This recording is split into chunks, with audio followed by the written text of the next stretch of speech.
자, 요 코스피 얘기 결국 뭐 에코프로랑 비슷하게 시장 얘기를 같이 또 해봐야 될 것 같은데 2600선 지켜낼까 요 얘기를 한번 해보겠습니다. 사실 우리나라 2600까지 또 끌어올린 게 외국인 수급 아니겠습니까? 20일 전으로 돌아가서 10일을 보자면 그 10일 동안 외국인이 3조 3천억을 순매수를 했다. 근데 최근 10일을 보니까 외국인들이 517억 마이너스 매도세로 돌아섰다. 그래서 최근 10일만 보자면 외국인의 수급 탄력도가 좀 떨어진 것 아니냐 이런 얘기가 나오고 있고 그래서 코스피가 조금씩 흘러내리면서 오늘도 장중에는 2600선을 깨기도 했습니다. 쉬어갈 국면이다라고 이야기하는 전문가분들도 계신데 2600선 지켜낼 수 있을지 OX 한번 들어보도록 하겠습니다. 하나, 둘, 셋, 들어주시죠. 여기 쪽이구나. 우리 류민수 부장님이 쇼박스인 것 같은데. 아니, 그 절대 그렇지 않아요. 쇼박스 아닙니까? 아유, 그런 절대 건 아닙니다. 아니고. 예. 물론 약간 조정을 줬다가 다시 간다라는 그럼요. 의견이실 예, 텐데 일단은 류민수 부장님 의견부터 들어보도록 하겠습니다. 왜 저부터 여기 먼저 갈까요? 오 먼저 들어 항상 얘기를 하시고. 많이 부담스러워하시네요. 여기는 또 소신 발언하는 데니까. 알겠습니다. 갔다 오겠습니다. 민재기 팀장님은 왜 오를 들어주셨어요?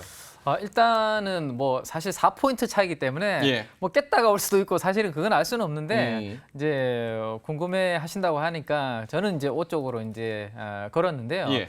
일단은 저는 최근의 분위기가 주식하기에는 나쁘지 않은 그런 환경인 것 같아요. 일단 먼저 왼쪽부터 그림을 한번 보시면 이게 미국의 이제 물가입니다. 완만하게 최근에 좀 떨어지고 있는 그 부분들 다들 잘 알고 계실 겁니다. 그래서 물가가 떨어지고 있기 때문에 우리가 이제 그 주식을 구하는 주식 가치를 구하는 공식을 한번 생각을 해보면 이 부분이 분모에 있는 이 R이라는 이 부분이 이제 할인율 금리인데요. 물가가 올라오면서 이 부분이 이제 좀 부담이 되었죠. 근데 이제 지금 물가가 떨어지면 예. 더 이상 이 분모가 올라가지 않을 가능성이 높잖아요. 그죠? 그러면 이 PV라는 주식 가치 주가는 나쁘지 않은 그런 환경이 될 거고요.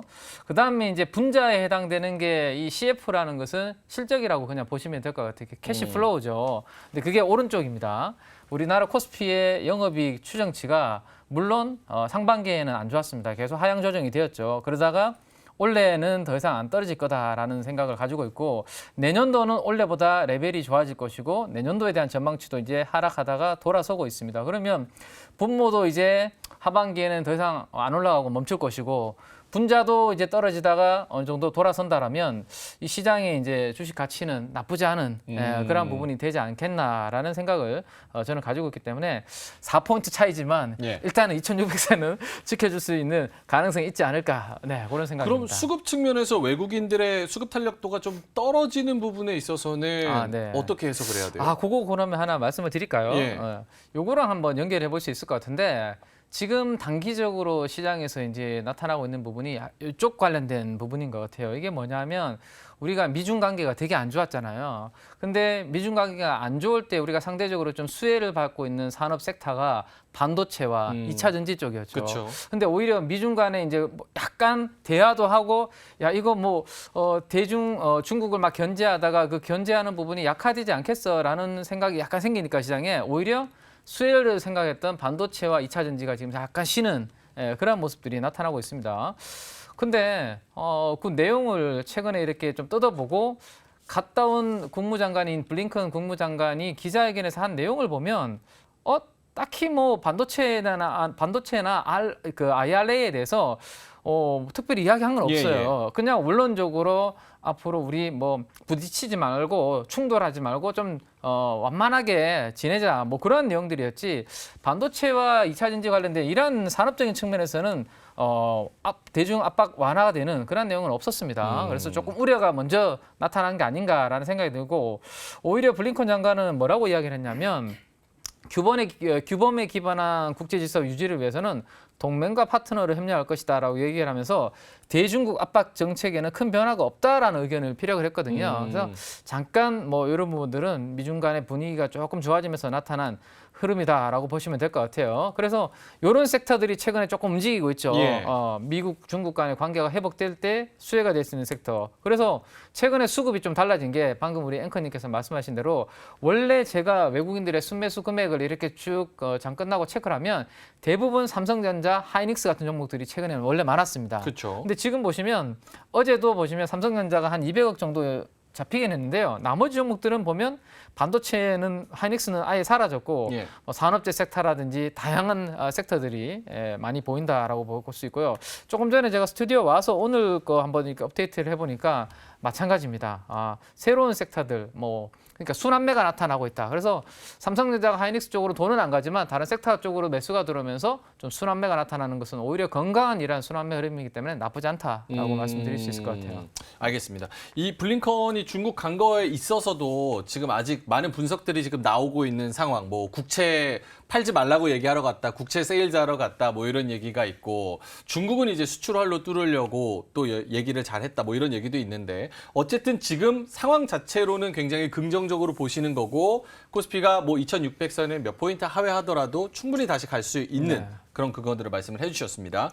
류민수 부장님은 2,600선 X를 들어주셨으니까 만약에 좀 보수적으로 봤을 때 깬다면 어느 정도까지는 열어둬야 되는 건지 그리고 그렇게 보시는 이유는 무엇인지. 2,570에서 80 정도로 저는 보여요. 그래서 뭐 그게 뭐 정확하게 맞을지 안 맞을지도 모르겠지만 예. 일단 2,600선을 어느 정도 하향 이탈하는 상황은 올 것 같다라는 생각 갖고 있습니다. 뭐 저기 차트가 나오는데 여기가 또 뭐 공교롭게 뭐 차트상 얘기해서 그렇지만은 견매꾸는 자리이기도 해요. 한 2,570 정도가 여기 라인, 이쪽 라인. 그래서 그 정도는 한번 열어두고 대응하는 게 낫지 않나라고 생각을 하고 있고 일단은 지금 미국 증시도 그렇습니다. 미국 증시도 보면 빅테크 기업들이 상당히 지금 주도하는 상황이거든요. 예. 근데 이게 역시 이제 GPT-발 AI에 대한 기대감 이런 것들로 계속 상승을 했던 거고 이쪽도 보면은 상당히 계속적으로 상승하고 과열 국면에 조금 있는 게 아닌가라고 생각을 하고 있습니다. 그래서 제가 이제 결론적으로 말씀드리고 싶은 게 요번에 만약에 제 예상대로 그 정도 온다면 이건 적극적인 어떤 주식을 매수하는 구간으로 보셔야지 여기서 추가 급락이 나오거나 이렇게 예상을 해서 주저하거나 두려워하시면 안 된다라는 게 궁극적으로 결론적인 얘기고요. 제가 요즘 X를 많이 들었는데 저도 증시 우호론자고 상당히 긍정론자입니다.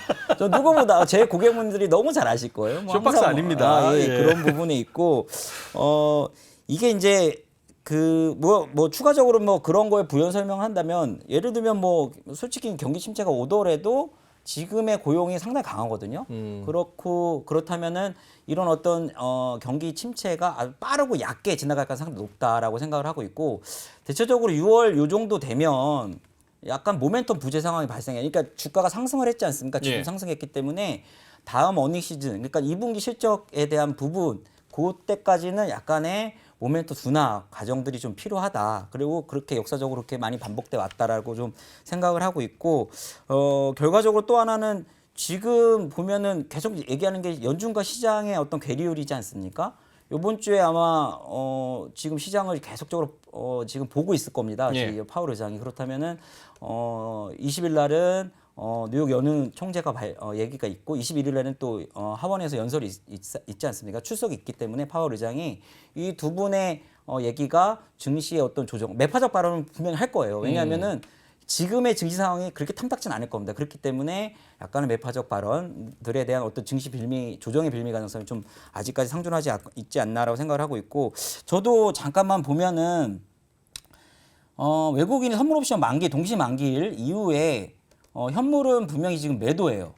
6월 8일부터 20일까지가 지금 해놓은 거거든 누적으로. 근데 선물은 사고 있습니다. 그렇기 예. 때문에 증시에 어떻게 보면 급격한 어떤 변동락이라는 부분보다는 일정 부분의 환율이 있기 때문에 일정 부분 차익 실현하고 외국인들은 선물로 선물로 파생으로 증시의 어떤 주가의 어떤 변동성을 좀 주지 않을까라고 생각을 하고 있고 마지막으로 한 가지 말씀드리면 지금 경기 민감주에 대한 얘기를 우리 민 팀장님도 하셨는데 예. 저는 그렇게 크게 기대하지 않아요. 왜냐하면 중국에 대한 재정 정책, 왜냐하면 중국의 경기 부양책이라는 게 이번에 보면 또 특히나 또 인프라 위주로 하고 예. 있거든요. 근데 중국도 역시 인프라의 어떤 고도화가 상당히 성숙 단계에 있거든요.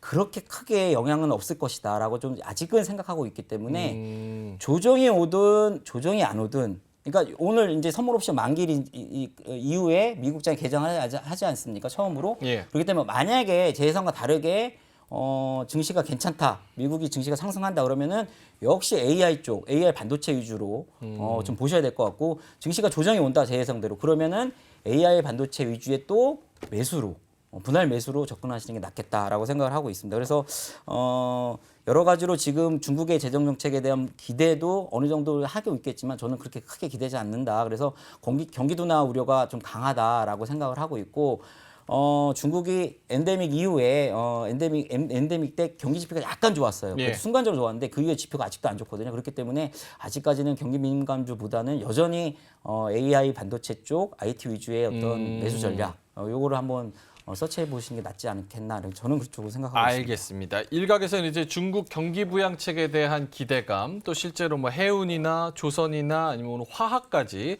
소폭 오르는 모습이었는데, 그거 실질적으로 기대할 부분은 없고 기대감 때문에 주가 움직이는 거고, 다시 2600 뚫고 간다면 역시나 IT 쪽, AI 쪽 이쪽이 힘을 낼 것이다. 마지막으로 하나만 여쭤본다면 민정희 팀장님, 우리 그 투자자분들, 시청자분들이 다음 주 나오실 때까지 만약에 리스크가 있다면 어떤 부분을 좀 이벤트적으로 좀 눈여겨봐야 되는 게 있는지, 아니면 그냥 요대로 그냥 쭉 흐름대로 가면 되는 건지. 리스크가 있다면 어떤 예. 게 있을지에 대한 말씀하시는 거죠? 중요 이벤트, 중요 리스크. 네. 뭐 제가 생각하는 부분들은 우리나라 국내의 수급적인 이벤트 외에는 뭐 딱히 아직까지는 뭐 보이지 않는 것 같고요. 예를 들어서 지금 외국인들이 오늘 코스피에서 또 한 2, 3천 원 매도가 나왔잖아요. 그죠? 예. 그래서 많이 올랐던 종목들에 대해서 삼성전자, 하이닉스에 대해서 뭐 좀 차익 실현 매물이 좀 나온다든지 뭐 그런 부분이 아니면 딱히 제가 봤을 때는 뭐 큰 이슈는 좀 보이지 않는 것 같다라는 생각이 저는 말씀드릴 수 있을 것 같네요. 알겠습니다. 자, 그러면 뭐 두 분 다 결론적으로 의견은 똑같은 것 같습니다. 어느 정도 조금 조정을 주고 눌렸다가 다시 가느냐에 대한 부분인 것 같은데, 류민수 부장님은 2580 정도까지는 열어두는 게 좀 속편하지 않을까, 이렇게 말씀을 해주셨습니다. 이로운 경제 채널 EBC